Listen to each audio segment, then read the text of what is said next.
What's up mga kabahay? Okay, so nandito naman kami ngayon sa Madison Homes, Florida Blanca naman ito. Medyo malayo na ito mga kabahay, no? Ayan. Diretso pa ng konti, malapit ka na sa Dinalopian, Bataan. So ito yung unit na gagawin namin. Ito nga sana dapat kami gagawa ng gate dati. Kaso busy kami noon. Kaya hindi natin nagawa. At ngayon, meron na naman tayong meron naman silang pinagagawa dito. At yun naman yung gagawin namin ngayon. So, pinandito si Kenetoy. Si Kenneth. Ayan. So, nakapagtabas na sila, no? Dahil sa mga cabinet na gagawin namin sa loob tsaka bed frame. So, umpisa tayo dito sa garahe. At dito man tayo sa labas pala. Dito pala sa harap, gagawa kami ng trellis. Trellis roofing. Gagamitin namin yung solid sheet na polycarbonate. Dito, hindi hollow kasi yung hollow kamukha nun. So mas matibay yon, no? 10 years plus yung warranty no na tatagal. So trellis dito sa balcony, trellis roofing diyan. Then dito sa garahe naman tile, no? 60 by 60 siguro na medyo siyempre hindi madulas yung panggarahe. Dito pipili tayo ng kulay diyan. Tapos ito, itatile na natin to. Tatanggalin na natin plant box. Yan. Pagdating naman dito, hanggang dun sa likod, i-roofing natin yan. Color roof naman dito. Tataasan naman namin yung firewall doon. Tapos dito tayo sa loob. Yan. Dito naman sa loob,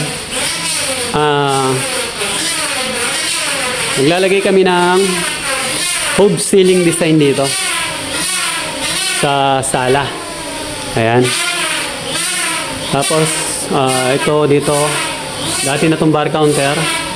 Lalagay lang tayo ng rito, WPC fluted panel. Pakita ko na rin yung banyo.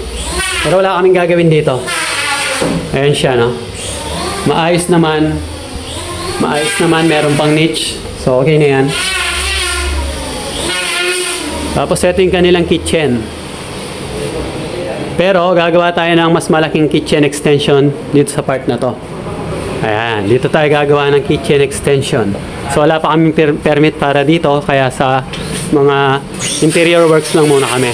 Tapos naka-roofing yan hanggang doon. Dito tayo maingay mga kabahay. Katapos, ito yung hagdan niya. Solid wood. Ikat tayo sa second floor. Yan, dito tayo may gagawin. 3 bedroom ito, may gagawin tayong mga cabinets at bed frame. So, unahin natin itong masters. Okay? Yan, meron na silang tulugan dito, guys. Stayin sila rito. Dito gagawa tayo ng closet. Cabinet, sliding, tapos mirror yung kanyang sliding door. Tapos, isang queen size na bed frame dito. Then, sa room number 1 o 2, isang single bed frame, tapos closet doon, closet cabinet. Pagdating naman dito sa pang room, isang single bed frame at isang set ng closet cabinet din, ganun din. May CR din siya sa second floor, maayos din, no? Hindi katulad sa mga piyesta, medyo mas decente yung pagkakagawa nila rito. Dito naman sa taas, dito sila mag-assemble ng kanilang mga frame para sa bed frame. So itong balcony na to, ito yung gagawan namin ng trellis roofing. Ayan. So slope lang siguro natin ng ilan percent, ng konti lang papunta doon para magmukha pa rin siyang flat. So, yun lahat ang gagawin natin dito, mga kabahay. Ayan. Ganda rito, pagka ganitong oras. Ayan, mga alas 4 pasado. Napaka-presko na rito. Ang mga bahay daw dito parang wala man yata sa 100 o nasa mga 100 unit lang, no? Maliit lang. Madison Homes. Sold out na ito, may mga may-ari na lahat. Lahat. Wala akong age. Kapangpangan kasi ako eh.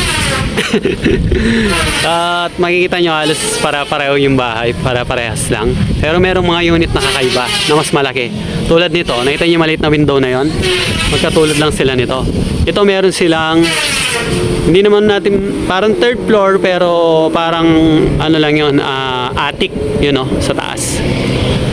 Yun tulad no, may hagdan makikita nyo paakyat. So Madison Homes, Florida Blanca. At abangan nyo yung mga progress ng mga trabaho namin dito na gagawin mga kabahay. So yun lang muna para sa ngayon. At ayan, abangan nyo yung mga kabahay. Salamat sa panonood.